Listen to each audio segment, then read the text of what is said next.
Sure. Okay, so today's date again is April 20th, 2008. And you want to mention today is also a Memorial Day that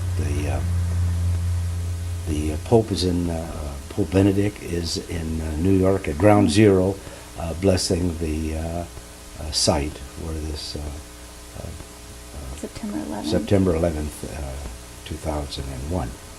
So I'll continue, and you're going to ask me a question, Christina? Well, let me recap. There were some questions that weren't answered on the previous visit, and those questions will be answered either in today's documents and questions and answers, or they can also be found in a list of pictures and information about those pictures later. So we were going back to where we ended off last time, which was our move to 2828 East Meadowbrook from 2802. And the reason we got into 2828, the kids were getting bigger and more active, and Mom and I thought it'd be nice to have a swimming pool.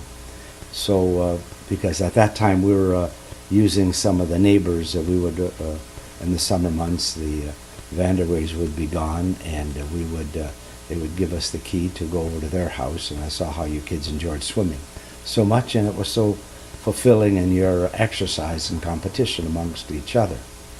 So the investment for us to install and put a swimming pool on 2802 was the same amount of money that it would take us to buy the adjoining piece of property, and that's where that concept came about. So we bought the adjoining property from Doc Draper. It had, let's see, about 5 or 6 bedrooms in there, a master bedroom and an adjoining bedrooms with one bath. So the girls could share bathrooms, and then there was one bedroom that was a guest bedroom right off of the kitchen, off the main entryway, and I can't remember who stayed there. That was Peter. And then there was one more bedroom close to the front room. And I think we have pictures of those rooms. Yeah. We will try to recap them somehow to put this in this historical document. So that was the main concept, is this offered a lot of trees on the facility. It was 2 acres, and you guys we played volleyball. We had to set up a volleyball court, basketball court, and what kind of trees did they have? They had on the west side there was a whole bunch of pomegranate trees. There were that was the shade on that side, and then we had 2 or 3 pecan trees, persimmon trees, 2 fig trees, citrus trees, a variety of citrus. Blackberry? Yeah, mulberry. Mulberry trees, white and dark mulberries. And I think that was it. Yeah, that was quite a bit. Yeah. So that was our fun house with all of the space and shade that we had. That was a beautiful investment on our part. And then you would have your friends over, and we had events from the church where the altar servers would come, and we put a swim party on for them, because Nick and Peter were altar servers, and then they were involved very heavy in the Scouts. So that made it very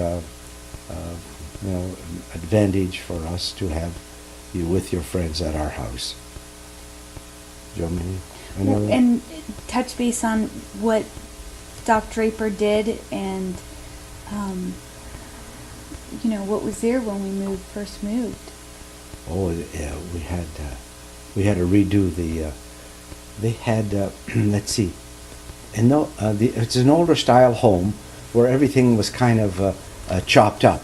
You had a separate dining room, a separate kitchen. So we took the walls down in those two areas and opened the whole kitchen and modernized the kitchen with the center, that was a center cooking area with counters around it and cabinets. And the dining room was, we made the dining room and also had like a little den adjoining the dining room. So, and when we had guests over, we could expand the dining room by putting another table right in that den area. So this gave an opportunity for Mom to have everybody basically in one room during the daylight hours. And it had a basement, which is unusual. A basement that became a bedroom for Peter first, and then Nick after that. They loved it because they had their privacy, and they could, in fact, they made a little music room out of it too. And then the bedrooms were okay. We didn't have to do much work with them. And the big, huge front room, or kind of a entertaining room for guests. And they had cloakrooms, and we had no walk-in closets. They were just the old style where you slide the doors. And that was good. And the house was like in a horseshoe shape with the swimming pool right in the back on the sides of it. So the house kind of wrapped around the swimming pool in a way, with a wall securing the pool. So that made it with a gate there.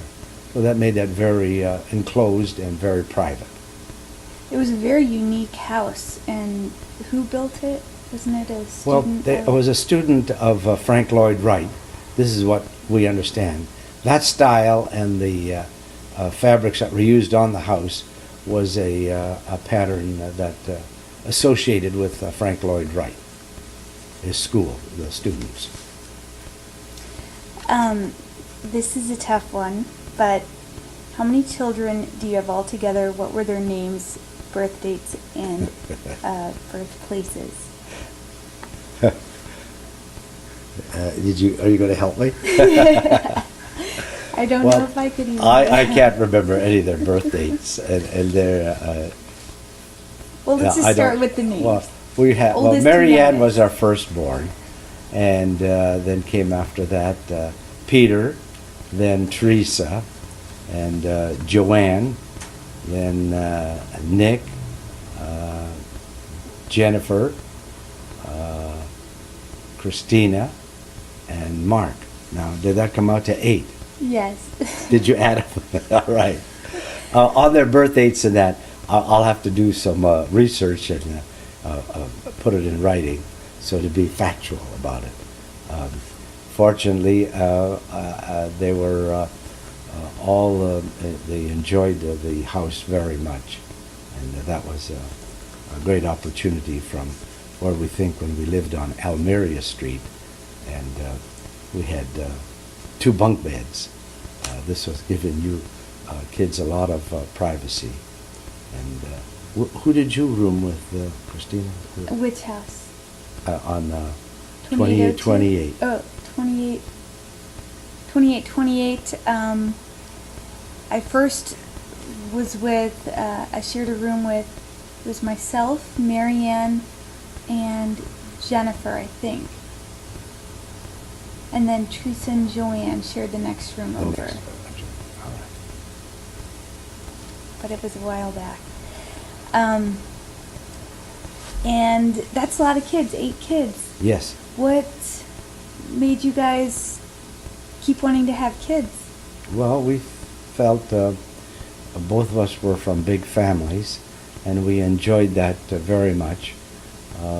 We were very fortunate to have children, first of all, and we thought that was a beautiful gift from God for us to able to for Shirley to conceive and have children. So we took whatever God gave us, and and was a blessing. We looked at it as a very fortunate blessing.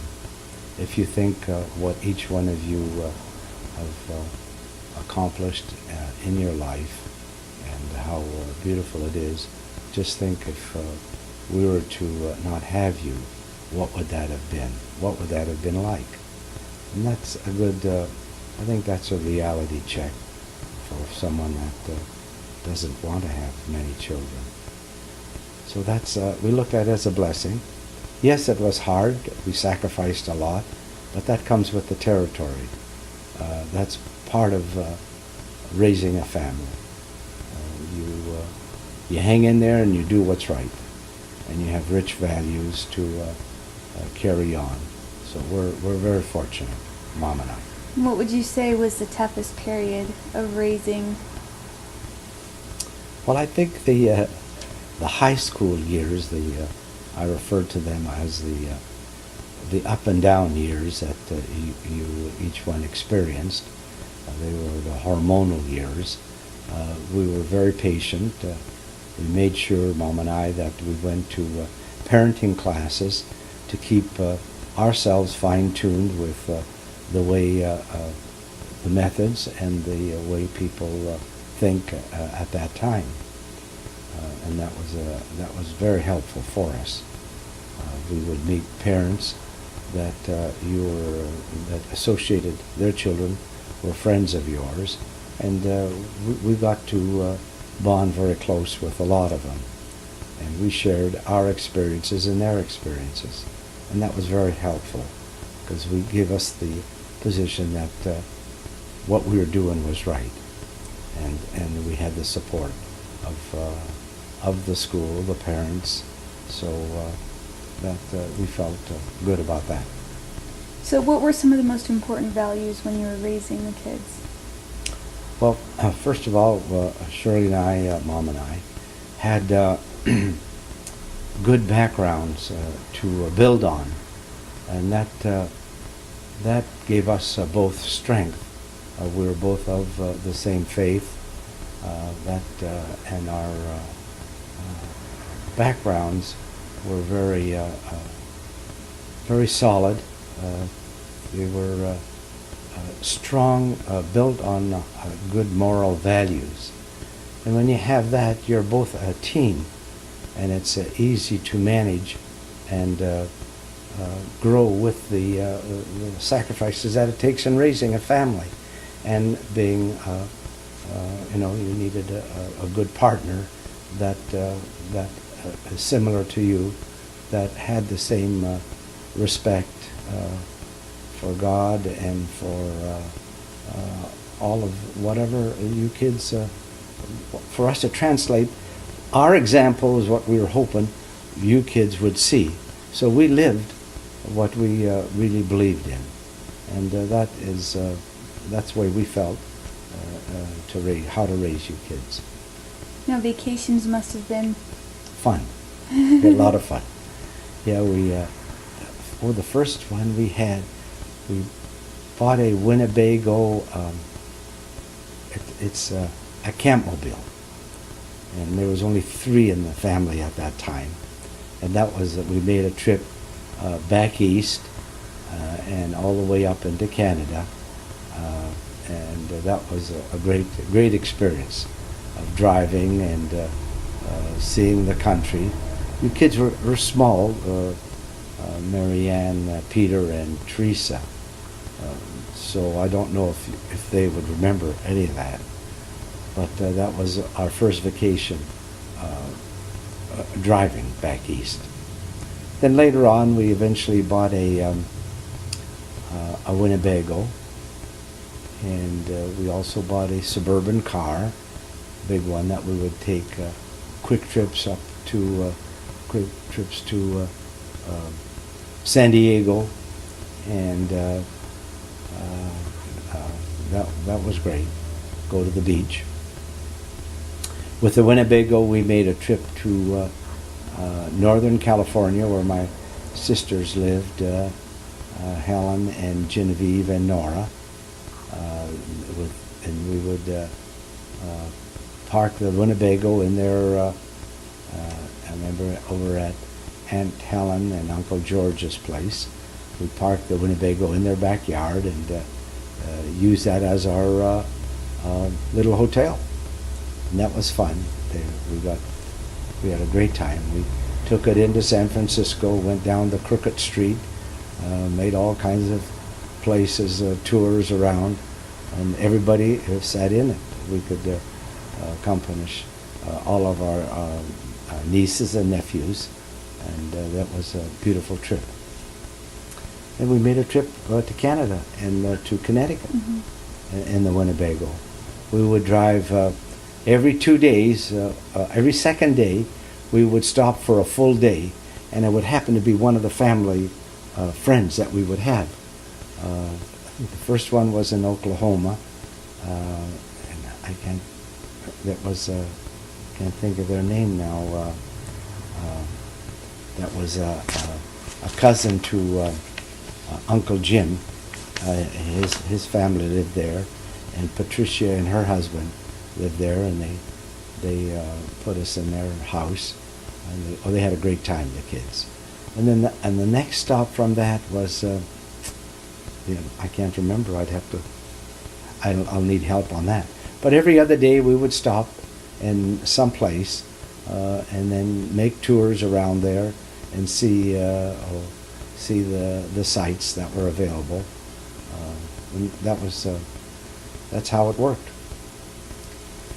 Now, this is backtracking a little, but last week we talked about your wedding day and everything. And right now, how many grandchildren are there? Well, Jennifer, a week and a half ago, had her, that would be our 13th child, a little baby boy, Miles. That's their third child. So what wise advice would you give to any of the grandchildren on their wedding day? Well, that they, that's a big question, Christina. Well, fortunately, their parents, all of our grandchildren, have a very good parents and have a good foundation.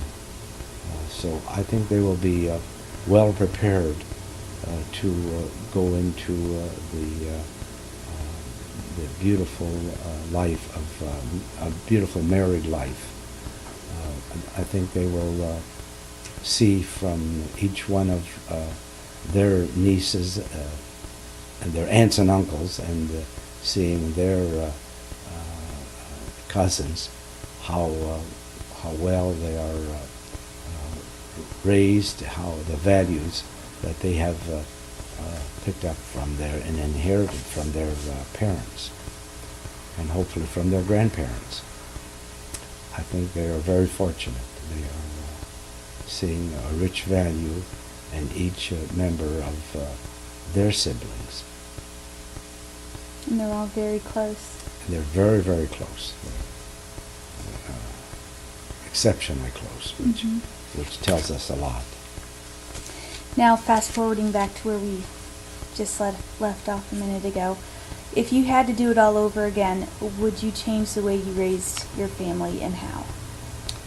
I don't believe so. I think they say the results of baking is what is it? How does it go? The results of what you see amongst your brothers and sisters, and that says a lot. I mean, each one of you had the opportunity to go to college and graduate, and some of you went beyond that, and that's one part of it. I think the more important part, all of you have kept your faith and practice it.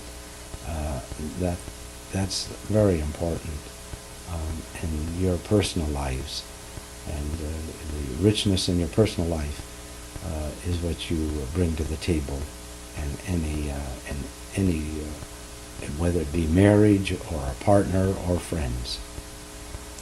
Now, what did you find most difficult about raising children? I didn't look at it as a difficulty. I think it's just a process.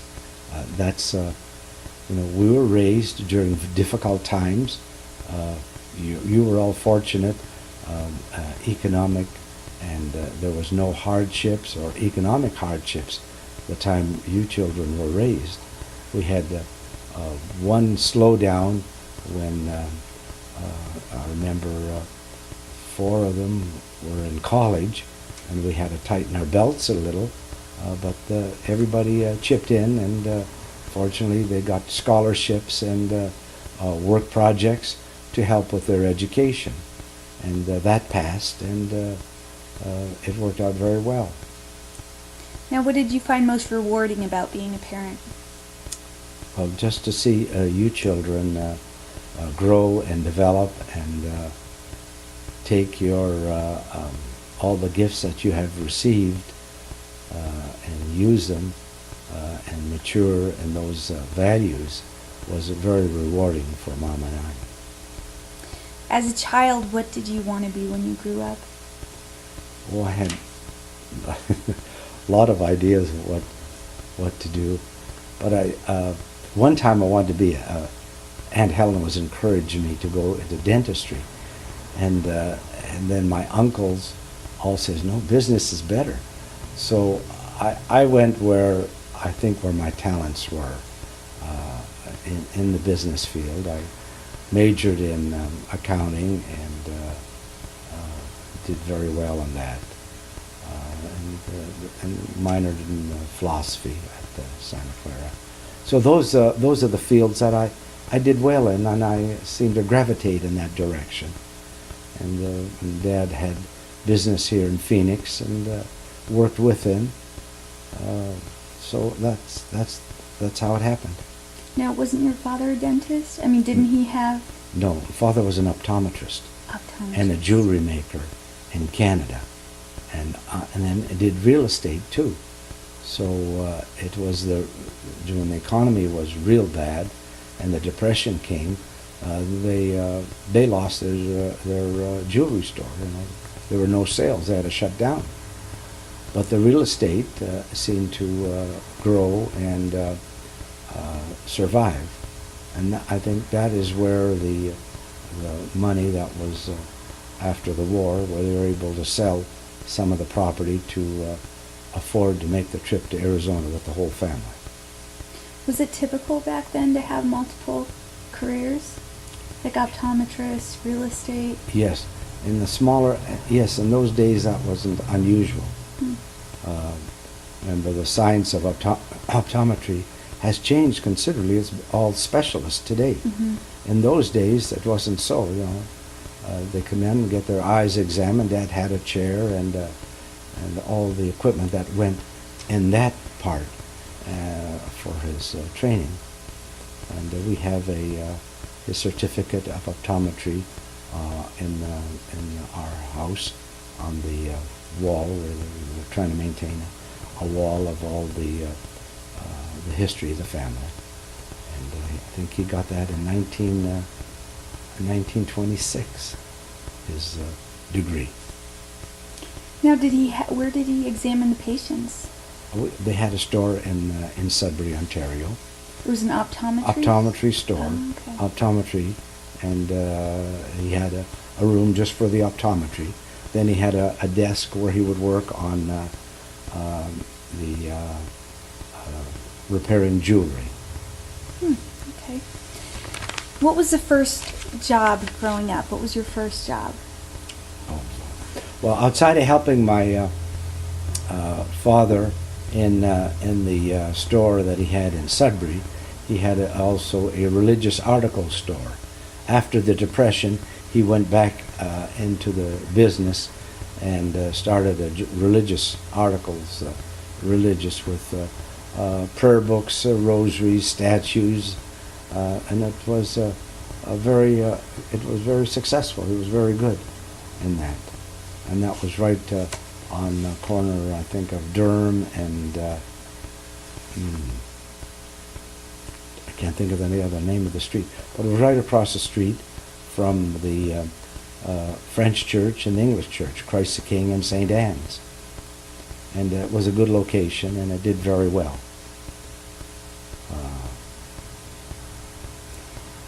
Now, how old were you when you retired? I didn't know I retired. Officially, I retired a couple years ago.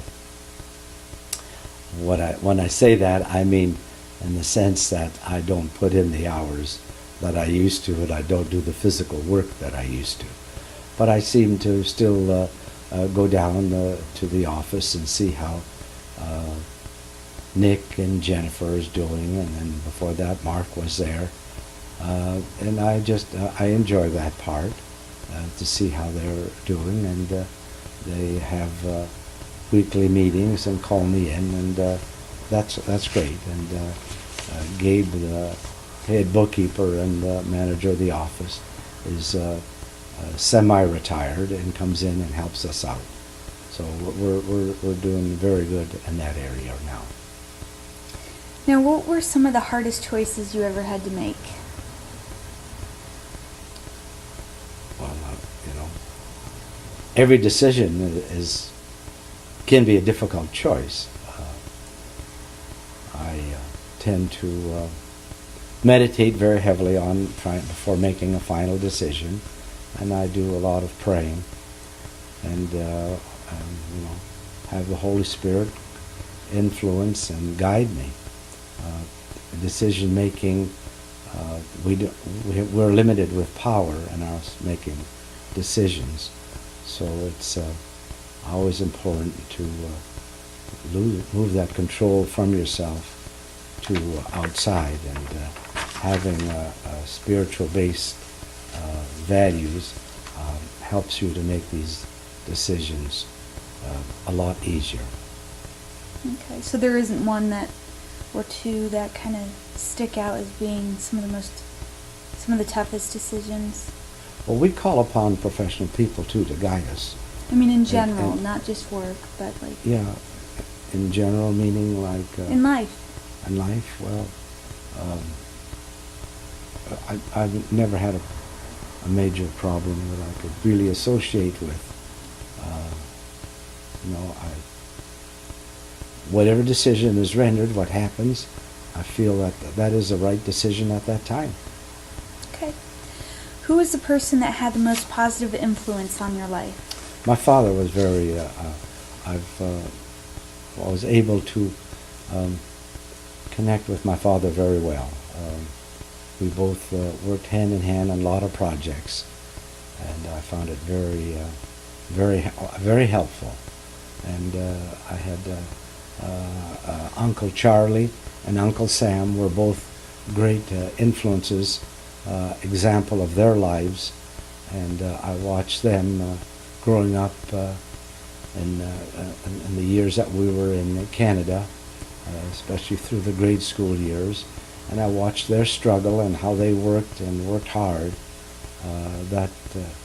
You see that your memory, it's imposed on your memory that there's a lot of work and it is difficult. So I've seen their success and their value with their family and children. It was very helpful for us.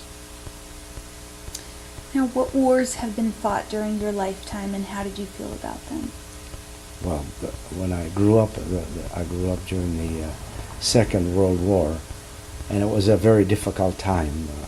As I mentioned previously, those were tough years, especially with our classmates and friends, how they struggled and lost their loved ones, parents, their fathers, and the whole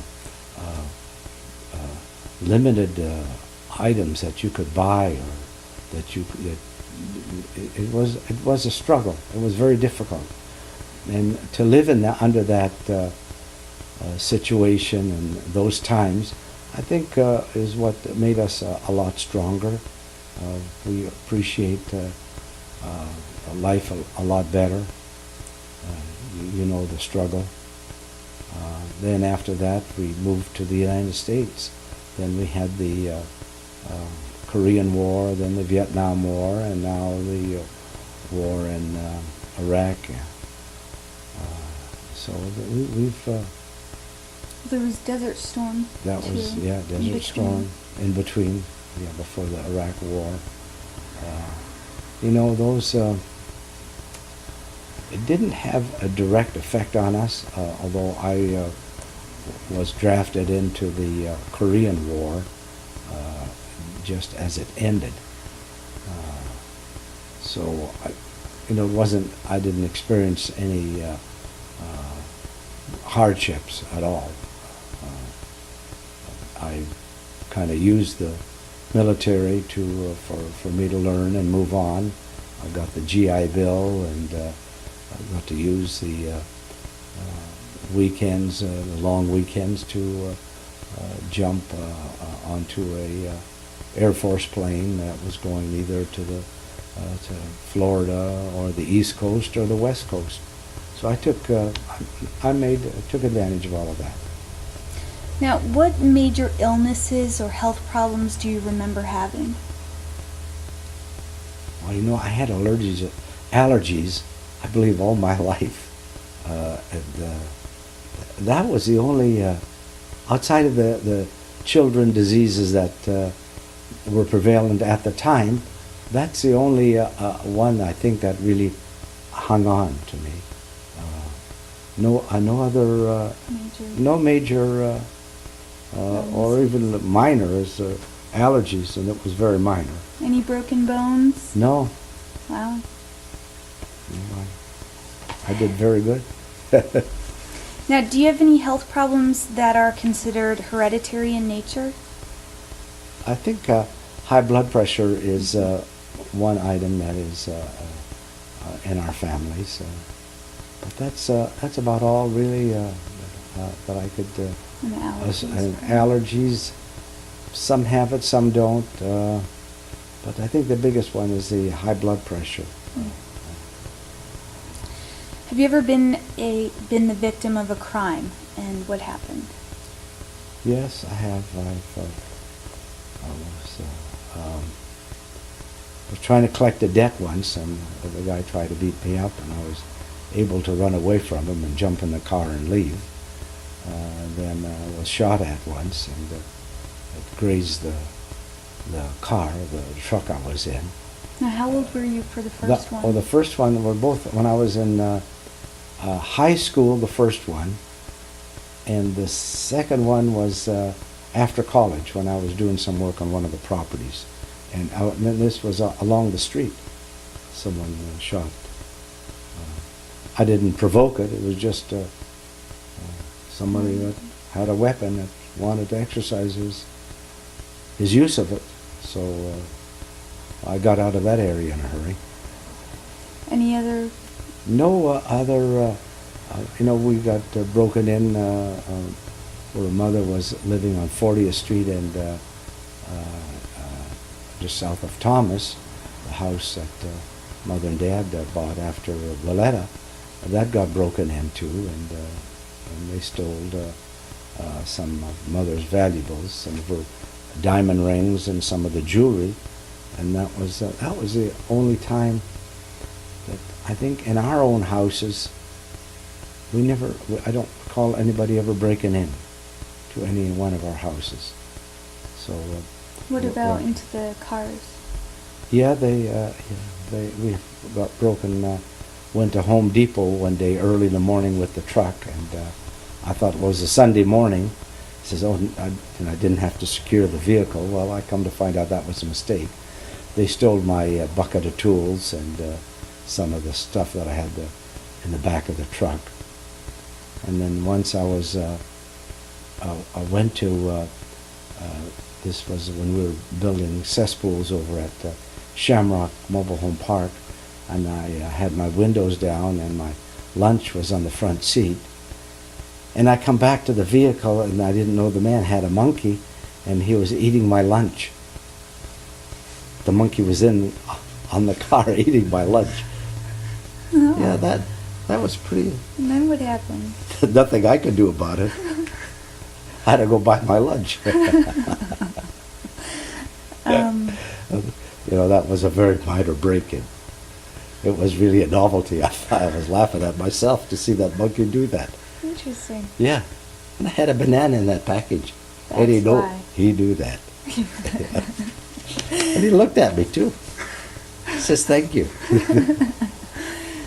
I remember one time you told me at the old office where it's a charter school now, you had your truck parked in the front and you went out to go inside and someone was sitting in it. Yeah. Well, that same office, Gabe was in the private office and I was in the main entryway. And this guy come in, stole the tools, stealing the tools from the back of my truck. I had a weed eater and a blower, and I ran outside, and I got the equipment back because I grabbed it away from him, and I guess in my anger I took the blower and smashed his window as he was driving, so he wasn't very happy. I don't think either was I. Then another time, that same office, this guy comes in, steals the ladders, and walks right out. Apparently, I noticed the ladder missing, and I look out the window and I see the guy running down the street with it. I couldn't catch up with him. He was too far ahead of me. Mm. And then one other time, a job, we were working on 7th Avenue in McDowell, and this guy steals the tools from one of the employees' trucks.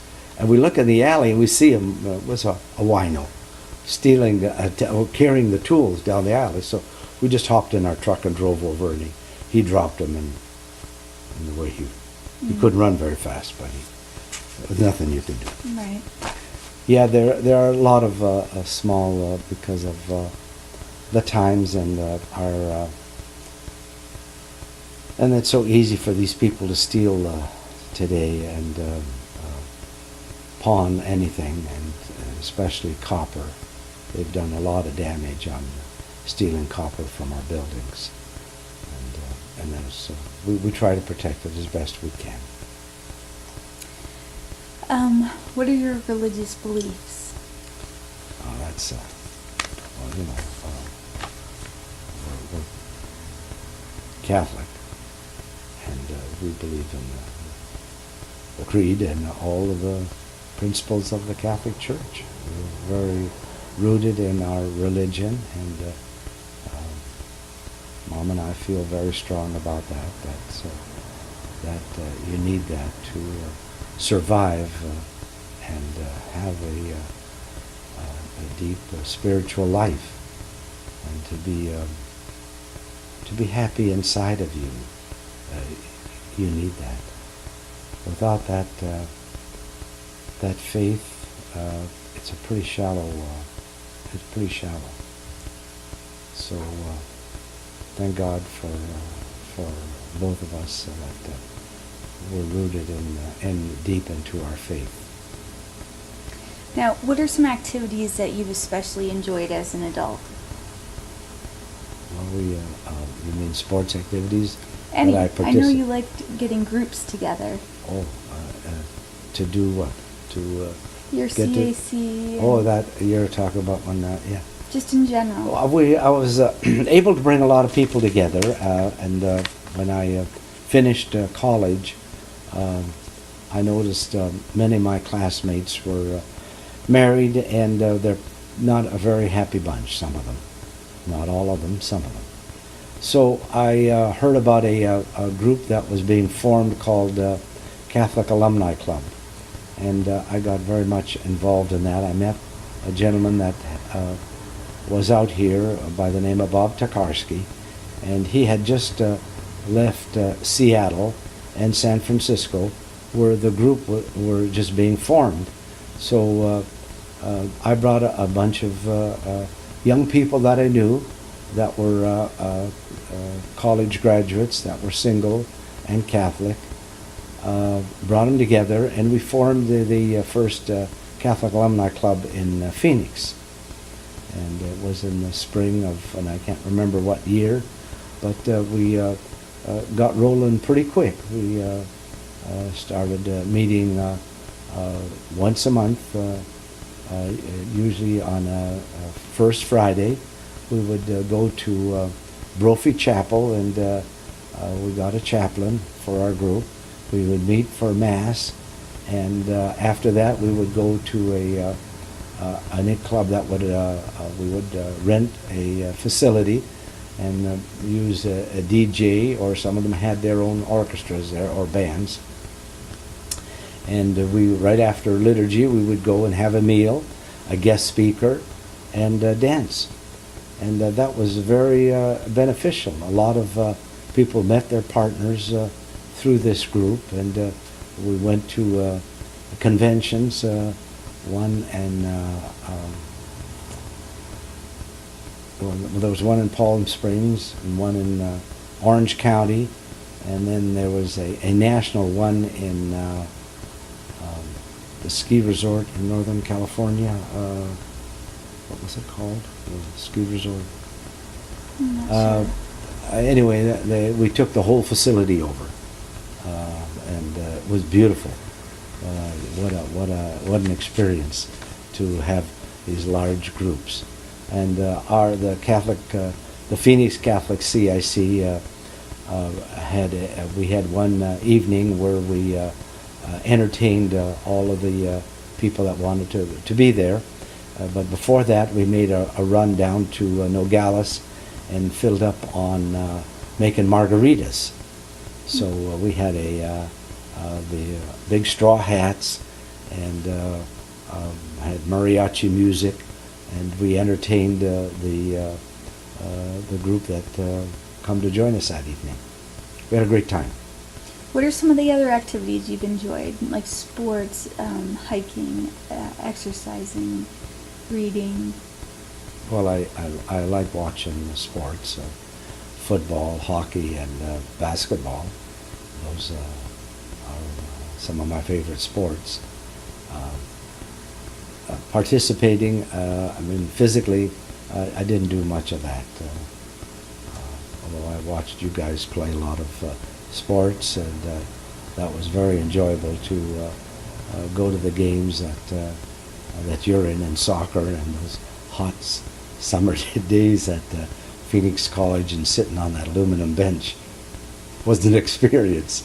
But to see you out there in that hot sun running up and down the field, it was a small item that we could do just to sit on that hot aluminum bench. And all the kids were involved in sports. In the summertime, we had the slow pitch softball. All of you were involved in that, and that was a great.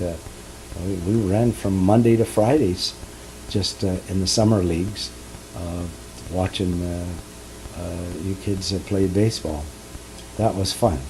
We enjoyed that, and all of you joined us. We all got together in the van and came in there. The boys run the concession stands, did the cleanup in the field, and you girls were on the baseball team. Now, I know you used to hike. Yes. Squaw Peak. Yes. So I'm assuming that's something you like to do. I as enjoyed well. that very much, going up Squaw Peak. I haven't done that in years, but that was good. That was good exercise too, to go up there. You kids were too small at that time to go with me, but I can't remember. There was always a group of us that would go up there, and we would meet and come back. Any other activities that you particularly enjoyed as an adult? Well, fishing, but we didn't do much of it. I enjoyed fishing. When we would go camp out at Big Lake and up in Pine Top and that area there, that was fun. We lined up all the fishing poles and all the gear, and you kids enjoyed fishing, and you'd catch little and big fishes. Mm-hmm. That was great. We cook it there. But we were very much involved in the Boy Scouts, and every time they had the camp outs or the weekends, that we went with that. Usually as a whole family. Our Bar C Ranch was one of the favorite ones. Right in the middle of winter, we would go out there, and parents would all team up together. Some would do the cooking, some would prepare the food, and some would go out and start doing chopping wood and bringing it in, and it was great. I think that was a good experience for all of us to be involved in scouting. I think two of the kids became Eagles, Peter and Nick. Mark never didn't enjoy scouting. Now, this is probably a better question for me, but what pets have you had? Well, we had dogs. As a child. Oh, first, as a let's child? start. Did you have any Yeah, pets? we had we What had did you- canaries. Oh, Yeah, we had we had 2 or 3 different canaries in our house. Yes. any other pets? No, very difficult in that cold Mm. climate Mm. with dogs or cats. But we enjoyed the canary. Did you have names for them? Yeah, Dickie was the first one. I can't remember the others, but that one was lived the longest. Mm. And when it died, I'll tell you, it broke our heart. Oh, I bet. Oh, we had a funeral procession and we had a burial. Mm. Yeah, it was very, very traumatic as kids. Any of your siblings more so had a liking for pets, or? No, the only one that the only ones that I think we ever kept in the house was the canary. Okay. Now and then we try to, we'd find a stray cat, but it didn't stay around very long. Mm. And then as time went on, any other pets? What was the first Well, pet? as we, when we stayed at, I think 2802, we had one dog there. But I remember 2828, we had 2 or 3 dogs. One of them left us. We had cats, thanks to you. We had cats. Going back to the dogs, there was Snarf, Snarf. and then there was a lady, Lady, yes. and I can't remember. There was one, Max, I tried to keep around, but didn't last long. He was a puppy. I think that was it. I don't know what happened to the dogs, Snarf. But one day he left. Isn't that right? We never found him after that. Snarf left. I think he escaped. Yeah. Somewhere wooded. Well, a poor better Snarf. word for it. Is there anything you've always wanted to do but haven't? well, I never. No, I don't believe so. Like traveling, maybe? Do you feel Well, like you've accomplished I like to it? travel a little more, but that'll come about. Any particular areas that Well, you like to go we to? like to make a trip to the Holy Land and to Rome. That's our next plan, to go to those two.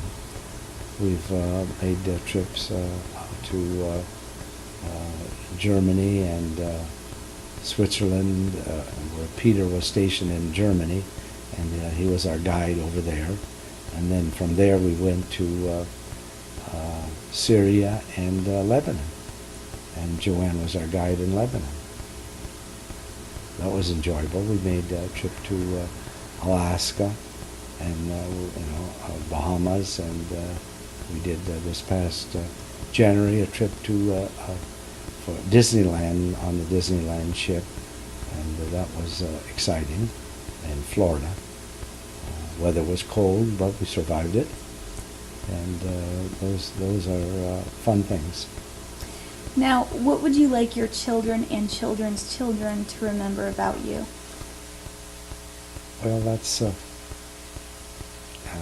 think our example, the example that we left them with would be a great memory for them. They've experienced firsthand how we raised you kids, and hopefully that was all successful. We feel very good about it. And I know that watching them now develop and grow and raise their children and their happiness with their mates is very enjoyable and memorable to us. And I hope they remember that through all of the examples that Mom and I have left with you. And Is there time out for this commercial? yes. Do we have time out for this commercial?